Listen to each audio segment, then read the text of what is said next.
kwamba wale waasi nguvu walikuwa wanapata wapi. Umeona? Ni miaka kibao sana Kongo wamepoteza baadhi ya maeneo.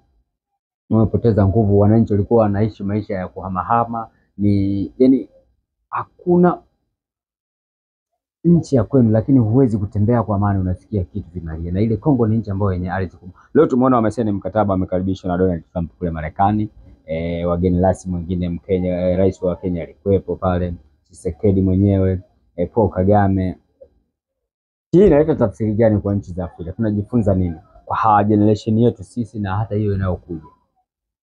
Umenielewa? Mambo yetu hatuwezi kusolve wenyewe mpaka wale jamaa wa ngambo ndo wanaweza kuja kutuoya kaini chini. Unafikiri kuna kitu gani nyuma ya pazia, behind? Yaani sisi tumeshindwa kuzungumza wenyewe mpaka tunaanza kuita watu ndo wanaoweza kutusolve matatizo yetu, wanakuja kusolve. Marekani ndo wanakuja kuwapatanisha Waafrika. Sisi tupo wengi sana. Au Paul Kagame na Tshisekedi wameshindwa kukaa chini tudiscuss. Bana, hao watu wanaowapoteza ni jamii yetu. Ni watu wetu sisi. Wameshindwa kukaa chini wao kunegotiate mpaka waende huko nje.